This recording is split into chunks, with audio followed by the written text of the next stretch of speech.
থেকে রাজ্য জুড়ে শুরু হলো দশম শ্রেণীর চূড়ান্ত পরীক্ষা অর্থাৎ হাই স্কুল লিভিং সার্টিফিকেট পরীক্ষা। সামাজিক বিজ্ঞান বিষয়ের পরীক্ষার মধ্য দিয়ে এবারের পরীক্ষা শুরু হয়েছে। চলতি বছরে রাজ্য জুড়ে এই পরীক্ষায় অংশ নিয়েছে মোট 4,38,565 জন পরীক্ষার্থী। পরীক্ষা নির্বিঘ্ন, শান্তিপূর্ণ ও নকলমুক্তভাবে পরিচালনার জন্য প্রশাসন ও অসম রাজ্য বিদ্যালয় শিক্ষা বোর্ড, অসম স্টেট স্কুল এডুকেশন বোর্ড একাধিক স্তরের কড়া নিরাপত্তা ও নজরদারির ব্যবস্থা গ্রহণ করেছে। কাছাড় জেলায় এবারের মাধ্যমিক পরীক্ষা অনুষ্ঠিত হবে 48টি পরীক্ষা কেন্দ্রে। এর মধ্যে রয়েছে 4টি নতুন পরীক্ষা কেন্দ্রেও। এবার মাধ্যমিকে পরীক্ষার্থীর সংখ্যা 26,385, এর মধ্যে ছাত্রের সংখ্যা 11,368 এবং ছাত্রী 15,017।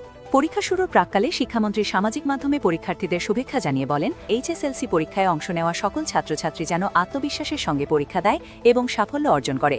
দশম শ্রেণীর চূড়ান্ত পরীক্ষায় অংশগ্রহণকারী সকল ছাত্রছাত্রীকে আগাম শুভেচ্ছা জানিয়েছে শিক্ষা বিভাগ। আত্মবিশ্বাস, সাহস ও স্থিরতা নিয়ে এই গুরুত্বপূর্ণ পরীক্ষায় অংশ নেওয়ার আহ্বান জানানো হয়েছে। শিক্ষা বিভাগ সূত্রে জানা গেছে, রাজ্য জুড়ে মোট 1048টি পরীক্ষা কেন্দ্রে এই পরীক্ষা অনুষ্ঠিত হবে। আগামী 10 ফেব্রুয়ারি থেকে 27 ফেব্রুয়ারি পর্যন্ত চলবে এইচএসএলসি পরীক্ষা। বোর্ডের ইতিহাসে এই প্রথম এত সংখ্যক কেন্দ্রে পরীক্ষা নেওয়া হচ্ছে। অন্যদিকে উচ্চ মাধ্যমিক পরীক্ষা শুরু হবে 11 ফেব্রুয়ারি থেকে, যা চলবে 16 মার্চ পর্যন্ত। এই পরীক্ষায় অংশ নেবে প্রায় 3,30,748 জন পরীক্ষার্থী। মোট 821টি কেন্দ্র ও 48টি মূল্যায়ন অঞ্চলে অনুষ্ঠিত হবে এই পরীক্ষা।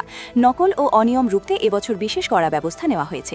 জেলা ও রাজ্য স্তরে ভাগাভাগি পরীক্ষা তদারকি কমিটি, নির্বাহী ম্যাজিস্ট্রেটের নেতৃত্বে ফ্লাইং স্কোয়াড বিভিন্ন পরীক্ষা কেন্দ্রে নজরদারি চালাবে। এছাড়াও কিছু পরীক্ষা কেন্দ্রকে সংবেদনশীল ও অতি সংবেদনশীল হিসাবে চিহ্নিত করা হয়েছে। এসব কেন্দ্রে বাড়তি নিরাপত্তা, কড়া পর্যবেক্ষণ এবং অতিরিক্ত নজরদারির ব্যবস্থা রাখা হয়েছে। পরীক্ষা কেন্দ্রে প্রবেশের আগে পরীক্ষার্থীদের দেহ তল্লাশি করা হবে। মোবাইল ফোন সম্পূর্ণ নিষিদ্ধ। শুধু পরীক্ষার্থী নয়, কেন্দ্রের দায়িত্বে থাকা শিক্ষক ও কর্মচারীদেরও মোবাইল জমা দিতে হবে। বোর্ড স্পষ্ট জানিয়েছে, শুধুমাত্র সরকারি ও প্রাদেশিকীকৃত বিদ্যালয়ের প্রশিক্ষিত শিক্ষকরা পরীক্ষার দায়িত্বে থাকবেন। কোনো বেসরকারি বিদ্যালয়ের শিক্ষককে এমবিজিরেটর হিসেবে নিয়োগ করা হয়নি। এদিকে পরীক্ষার্থীদের অভিভাবকরাও সরকারের জারি করা নীতি নির্দেশিকাকে স্বাগত জানিয়েছেন। পড়ুয়াদের শুভেচ্ছা জানিয়ে প্রত্যেকের ভালো ফলাফল করার আশা প্রকাশ করেছেন অভিভাবকরা। বোঝা যায় যে আমি নিজেই শিক্ষার্থী একজন, খুব টেনশনে আছি। আজকের বাচ্চায় পরীক্ষা দেওয়া মানে সব মা বাবারা দিরা, আর সারা রাত্রে তো ঘুম নাই, আমারও ঘুম নাই, বাচ্চারও ঘুম নাই। আমি ভাবি যে এইবার সবাই যাতে লিখতে পারে সুন্দর করিয়া, যাতে সুষ্ঠুভাবে যাতে পরিচালনাটা এইটাই ভগবানের কাছে প্রার্থনা করব। আজকে আমার মেয়েও এক্সাম দিচ্ছে এখানটায়, তো ওর প্রিপারেশন ভালোই আছে, আশা করি রেজাল্ট ভালোই করবে।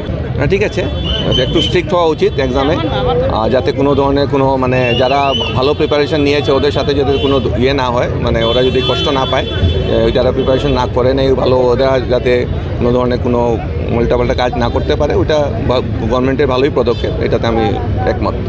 আমি সব স্টুডেন্টস যারা এইচএসএলসি এক্সাম অ্যাপিয়ার করতে এসছে সবাইকে বেস্ট উইশেস জানাচ্ছি আমার তরফ থেকে। আশা করি ভগবান সবার উপরে আশীর্বাদ রাখবেন, সবারই পরীক্ষা ভালো হবে, পেপার ভালো হবে, এটাই আমার মেসেজ। একটু চেঞ্জ হয়েছে, এখন যেরকম স্ট্রিক্টনেস হয়েছে, মানে সব কিছু অনেক স্ট্রিক্ট হয়েছে আগে থেকে।